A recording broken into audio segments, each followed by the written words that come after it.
Estamos llegando al fin del 2023, un año sumamente complejo y con perspectiva hacia el 2024. ¿Qué es lo que está pasando? ¿Cómo nos podemos enfrentar? ¿Y a qué situaciones nos vamos a enfrentar, mi querida Alice? Pues a unas complicadas, sobre todo cuando vemos el cambio de régimen hacia las derechas y hacia las izquierdas, pero en general los ciudadanos tienen menos posibilidades de discernir a veces en quién te conviene más al bolsillo, qué es lo que podríamos decir, quién te conviene más a la manera de vivir. Por eso hemos invitado hoy a platicar aquí, Mauricio, Oscar, amigos del auditorio, a Sergio Sarmiento, que además conoce muy de fondo este tema de entre libertad económica y democracia. Creo que es bien importante, Y ¿no, verlo Sergio? a nivel internacional. Sergio, de verdad es un honor. Y muchas gracias por aceptar esta invitación a la ¿En vida. qué momento estamos en el mundo? Bueno, después pasar a lo particular. En el mundo estamos en un momento de transición todavía. Lo positivo es que nunca tuvimos la recesión que nos advirtieron tantas veces que íbamos a tener.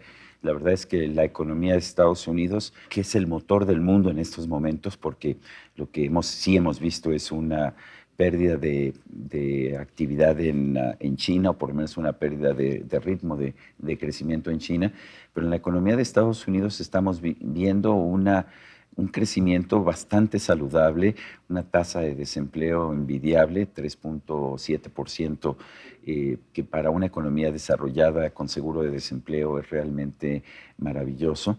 Y todas estas previsiones que vimos de una recesión no se han concretado. Al mismo tiempo vemos pues toda una serie de jaloneos dentro de la economía de Estados Unidos y por supuesto en la parte política, con la sorpresa de que el dinosaurio sigue todavía ahí. Donald Trump podría ganar las elecciones del 2024 y de hecho está en este momento adelante en las encuestas. Ese es un punto clave, ¿no? Pero cuando uno ve, por ejemplo, la mayor parte de los regímenes políticos que han ido o transicionado hacia la izquierda y se compara la economía mexicana, muchos dicen o comentan, sobre todo en este proceso de nearshoring, que la economía mexicana ha demostrado su madurez, no solamente por la capacidad económica, sino por haber transitado hacia un régimen que no necesariamente es de izquierda, pero sí popular. Pero lo vemos en América Latina. Las dos. O populista, como tú le quieras Porque llamar. sí es popular también. Este binomio, ¿cómo se ve en el mundo? A ver, yo creo que el mundo entiende muy bien lo que está pasando en México, entiende que sí, la economía mexicana ya ha hecho una transición, como ocurre en otras economías del mundo o desarrolladas en Estados Unidos, en que no importa quién gobierne, la economía tiene pues un ritmo propio que no se puede parar. La economía mexicana va a crecer por arriba del 3% en este 2023. En realidad es sorprendente si consideramos todas las acciones que el presidente López Obrador ha hecho en contra de la economía, en contra de la productividad, sus prohibiciones, el dejar inversiones que ya estaban hechas o que estaban casi listas en materia de electricidad, en materia de energías limpias, en el aeropuerto de Texcoco. Todas estas decisiones de cerrar la planta de Constellation Brands en Mexicali, todas estas decisiones tienen un costo negativo en materia económica, pero como al mismo tiempo el gobierno de Estados Unidos está haciendo todo lo que puede para evitar inversiones de empresas internacionales en China, pues los inversionistas están buscando dónde ir y esto en sí está generando una recuperación en México. Sergio, ¿cómo equilibrar en esta imposición del Estado contra la fuerza del mercado, ¿no? Sobre todo frente a situaciones como el surgimiento de gobiernos liberales, como es el caso de Milei? Bueno, el mercado siempre vence, aunque a veces tarda mucho en vencer, porque el mercado no es una entidad abstracta, el mercado somos todos. Claro. El mercado es la población, el señor que decide comprar una billetera, la señora que decide comprar una falda, en fin. El mercado es ese, el mercado son millones de decisiones individuales todos los días. Entonces, no hay gobierno que se pueda oponer al mercado, eso lo hemos visto. Y si hemos Pero visto, sí lo limitan. pues pueden limitarlo de muchas formas y generan distorsiones sobre todo. Lo vimos en Argentina, el país más próspero del mundo según la serie de Angus Madison en 1895 y uno de las 10 economías más prósperas hasta los años 20, pues con décadas de gobiernos populistas, terminó por autodestruirse, a pesar de que sigue teniendo una población muy productiva con un nivel educativo muy importante. Ahora, en México lo que estamos viendo y en otros países, pues depende del grado en que te vuelvas a la izquierda. Hay izquierdas muy positivas. La economía española despegó con Felipe González, socialista. ¿Qué es lo que estamos viendo en México? En Chile está interesante, ¿no? En Chile la situación es interesante. La gran ventaja en Chile es que llega un gobernante de izquierda radical, pero sin mayoría en el Congreso. Y Entonces el contrapeso. ese es parte del problema que hemos tenido en México, es que el presidente ha tenido siempre mayoría absoluta en el Congreso y que quiere destruir todos los demás poderes que en un momento determinado pudieran ser un contrapeso.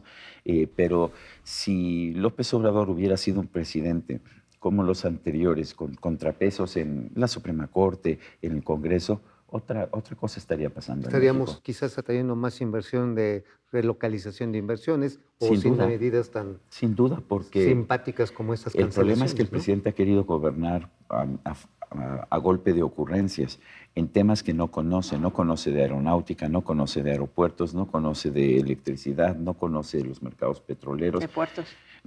Pero él llega y dice, esta es la solución, y como todo el mundo le tiene miedo, entonces nadie se atreve a decirle que Por no. el enorme ¿Cómo no? poder que Hay representa. considerando esto que le llaman economía humanista y que en todo el mundo ha subrayado el que muchas veces las economías liberales no han resuelto el gran problema de inequidad del ingreso, de distribución del ingreso, de pobreza. En México llevamos, no importa si es PAN, PRI o PRD, pero siempre por arriba entre el 50 o 49% Pero la distribución del del índice de ingreso es la pobreza. solución en el mundo.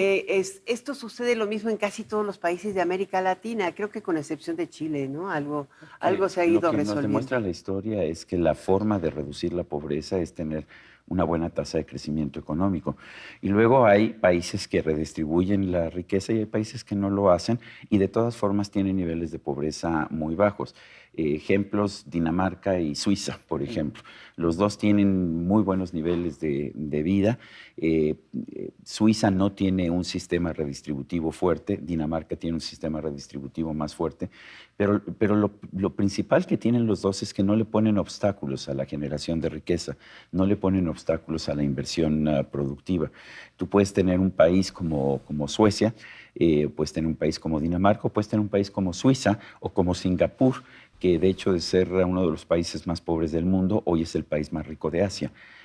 No tiene un sistema de redistribución de pobreza, pero la pobreza en Singapur es casi inexistente de todas maneras. Sergio, Por la menciona- capacidad productiva, ¿no? Y ¿Perdón? exacto. Por la capacidad Pues y sí, la libertad productiva. porque ha generado mucha riqueza. Y cuando genera riqueza, la riqueza naturalmente se Y distribuye. en el caso, por ejemplo, de Europa, Sí. digo que parece que ya se nos olvidó la guerra de Rusia contra Ucrania. Hay muchas tensiones en ese lugar y parte del gobierno mexicano tiene, pues ahora sí, simpatías por Putin, o sea, son Tovarich Región 4, es lo único que podría decir. ¿Esto no desacomoda nuestra ubicación, cuando menos en el discurso con el que es nuestro aliado estratégico, incluso para mantener una democracia liberal? Por supuesto, pero Estados Unidos ha tomado la decisión de permitir el tovarichismo de Andrés Manuel López Obrador o el que invite al presidente de Cuba a hablar incluso en el aniversario de la independencia de México, porque ha entendido que esos son gestos políticos que no tienen realmente ninguna consecuencia. La verdad es que México y Estados Unidos somos los socios comerciales por excelencia. México en este momento es el segundo, si no me parece, socio comercial de Estados Unidos. El primer exportador. Y eso lo saben los dos países. Claro, Sergio, pero al mismo tiempo se está reacomodando la geoeconomía política, ¿no? Sin Entonces, no nos queda de otra más que estar con Estados Unidos, pero están pasando cosas como con los BRICS, ¿no? Que están además sumando una altísima producción de petróleo. Desde tu perspectiva, ¿dónde nos tenemos que colocar en la bisagra entre nuestro ¿Cómo Norteamérica y ampliamos el esa resto? bisagra? Sí. A ver, yo soy de los que piensan que México debe ser independiente, debe no alinearse en lo político, porque pues si no llega un Trump que de repente te cierra la frontera y te destruye tu La amenaza es economía. latente. Así, ahí está. Yo creo que debemos mantenernos en nuestro propio curso, pero entender que si comerciamos con Estados Unidos, con Canadá y con el resto del mundo, vamos a ser más ricos. Soy de los que piensan que debemos intensificar nuestro comercio con China, al mismo tiempo que fortalecemos el comercio con Estados Unidos, que además es de casi el 80% de nuestras exportaciones. Y si tú pudieras hacer una reflexión profunda, sobre todo de cara a este fin de año, sobre el tema de libertad económica y libertad humana, libertad personal, ¿cómo la puedes llevar, Sergio? Mira, yo pienso que estamos viviendo momentos muy complicados en materia de libertad en toda América Latina y en muchos lugares del mundo. Estamos viendo el surgimiento de gobernantes populistas. Andrés Manuel es un ejemplo aquí, pero está Daniel Ortega en Nicaragua. Nicolás Maduro es un gobernante populista y más que eso, es un dictador igual que Daniel Ortega en Venezuela y en Nicaragua. Un punto que me parece interesante es la elección de Javier Milei, aunque yo tengo muchas dudas. Yo conozco a Javier Milei desde hace mucho tiempo, tengo muchas dudas de que sea capaz de aterrizar políticas públicas sensatas. Pero después de la tragedia que ha pasado en la economía de Argentina, a mí sí me parece muy importante que alguien llegue y que trate de recomponer las cosas. Claro que no tiene mayoría en el Congreso y cuando empiece a volverse pesado el recorte del gasto que tiene que hacer necesariamente, pues vamos a ver manifestaciones en su contra y el intento de derrocarlo por parte del movimiento peronista. Pues ya se lo cantó Cristina, pero además hay un factor no se lo importante. cantó, se lo señaló Sí. con un Escuchaba dedo. a un chavo de 16 años decir, bueno, pues peor ya íbamos a estar, ¿no? Entonces esa desesperanza pues Pero, genera un a ver, conflicto. en Es la un tipo parte con mucha climática. habilidad, pero también con un gran apoyo del sector económico, ¿no? Del sector financiero. Creo que inclusive el sector financiero mundial aplaudió la llegada de Milei porque finalmente... Porque la alternativa era desastrosa, ¿no? Sí, o sea, Exacto. en una vez ya no me van a pagar. Pero el crecimiento, decías, Sergio, es uno de estos motores que permite abatir en el largo plazo la pobreza. El asunto es que también el crecimiento ha ido aparejado con la destrucción de recursos naturales. Esa es una Sí de las y no. agendas Si que vemos, podemos. si ¿cómo vemos las los podemos estudios de Bjorn Lomborg, por ejemplo, en materia climática y en materia de recursos naturales, nos vamos a dar cuenta de que el desarrollo, lejos de acabar con el ambiente, el desarrollo, lejos de acabar con el ambiente, lo fortalece. Son los países pobres los que realmente destruyen su ecología. Y por eso es importante que entendamos que por supuesto que es indispensable cuidar la ecología, pero es muy importante no permitir que los opositores al crecimiento sigan poniendo obstáculos al crecimiento. La razón por la que queremos defender la ecología es para ayudar a los más pobres. Y lo que nos dice la experiencia, entre más rica es una sociedad, mejor puede defender a los más pobres. Y mejor cuida el ambiente. Y la última es el tema de la seguridad.